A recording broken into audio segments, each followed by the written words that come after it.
በዱንያ ላይ እንደ ነብዩ ሰለላሁ ዐለይሂ ወሰለም መከራ ይቀመሳል የለም እኮ ወላሂ። በህይወት እያሉ ረሱል ሰለላሁ ዐለይሂ ወሰለም 6 ልጆቻቸውን ቀብረዋል። በጣም የወዷትን ሚስታቸውን ኸዲጃን ቀብረዋል። ስለ ኸዲጃ ተናግረው አይጠግቡም ነብዩ። እሷ እንዲናት እንዲናት። ለምን? ሰዎች ገንዘባቸውን ሲከለክሏቸው እሳቸው ያቀረበች፣ እሷ ያቀረበች። ሲክድቧቸው ነብዩ ላይ እሷ ያመነች ቀድማ አብሽር ብላ ነብዩን ከጎናቸውና ያበሰረች። ልጆች አላህ 6 ልጆች የለገሳቸው ከኸዲጃ እሳቸው ሞቱ። በዲን ጉዳይ ደግሞ ሲከራከርላቸው የነበረ አብሽር ወንድሜ ሲል የነበረ አጎታቸው እስልምናን ሳይቀበል ሄደባቸው። ነብዩ ሐዘን እሳቸው ላይ መጣ። እንደ ነብዩ መከራ ይቀመሰ የለም። ሀገራቸውን ለቀው ተሰደዋሉ። ራሳቸውን ስተወድቋሉ ከድብደባ ብዛት።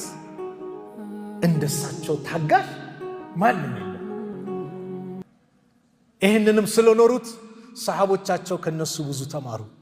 አንድ ሴት በአንድ ጦርነት ላይ አባቷን፣ ልጇን፣ ወንድሟን አጣች።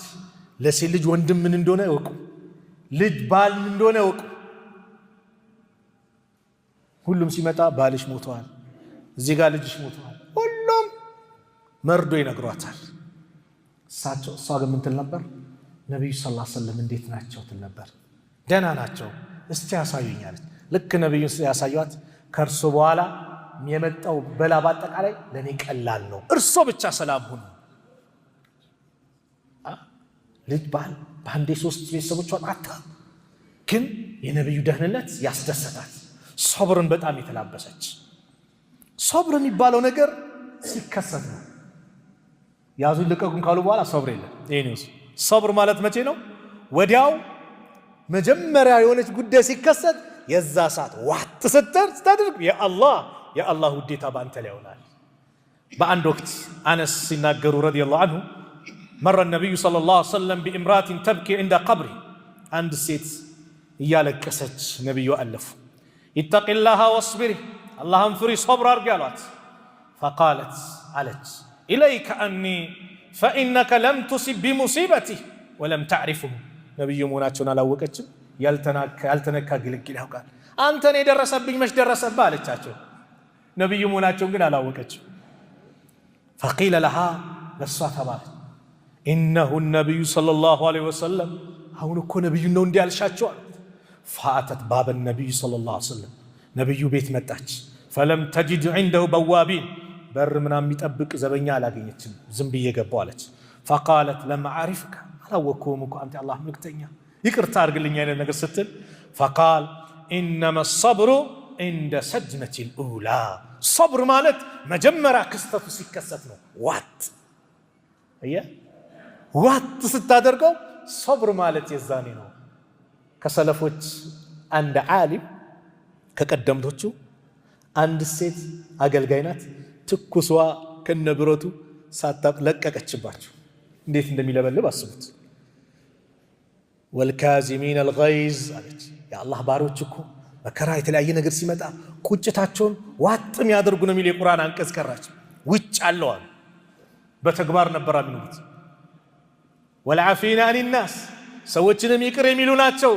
ቀጠለች አውፍ ብዬሻለሁ፣ ወላሁ ዩሂቡል ሙሕሲኒን፣ አላህ በጎ የሚሰሩትን ደግሞ ይወዳል ስትላት፣ ለአላህ ብዬ ደግሞ ነፃ አውጥቼሻለሁ አላት። ተበድለው ኸይር የሚሰሩ ነበሩ ታግሰው። ማን? እነዛ ቀደምቶቹ። ሶብር እንዲህ ስንነጋገር አንዳንድ ሰው ሶብር ሲባል ሰው ሞቶ ማልቀስ የተከለከለ አድርጎ ሚያስባለ። ያ አይደለም።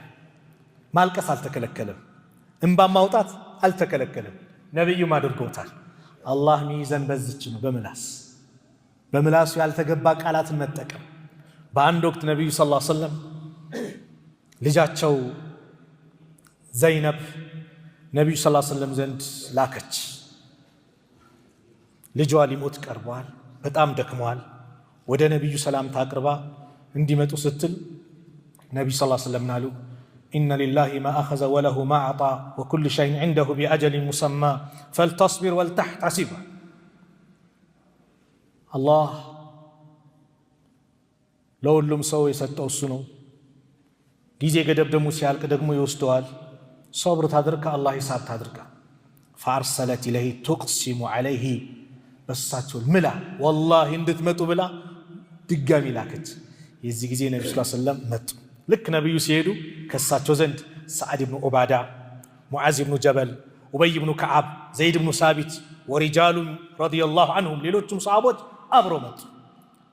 ልክ ነብዩ ሰለላሁ ዐለይሂ ወሰለም ልጁን እንዲህ ሲያነሱት ፈዐቀደ ፊ ሂጅሪሂ እዚህ ታፋቸው ላይ ያስቀመጡ።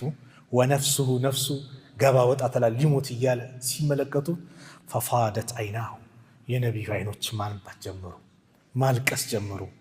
ፈቃለ ሰዓድ ያ ረሱላላህ ማ ሃዛ አንተ አላህ መልክተኛ ይሄ ምንድን ነው አላቸው። ልክ ሲያለቅሱ ማለት ነው። ፈቃል ሃዚ ረሕመቱን ችማ እዝነት ናት። ጀዐለ አላሁ ተዓላ ፊ ቁሉብ ዒባዲሂ በባሪያዎቹ ልብ ላይ አላህ ያስቀመጠው። ወፊ ሪዋያ ፊ ቁሉቢ መን ሻኡ ሚን ዒባዲሂ ከባሪያዎቹ ያሻው ሰው ላይ ያስቀመጠው። ወኢነማ የርሐሙ ላሁ ሚን ዒባዲሂ አሩሐማ አላህ እኮ ከባሪያዎቹ የሚያዝንላቸው አዛኞችን ነው።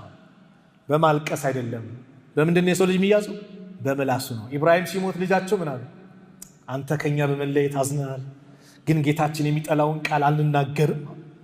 አዝነናል። አሁን ወዳጅ ወዳጁን ሲለይ ያዝናል፣ ልብ ያዝናል። ማልቀስ አልተከለከለም። የእዝነት መገለጫ ነው። አላህ የሰጠው የአዛኞች መገለጫ ነው።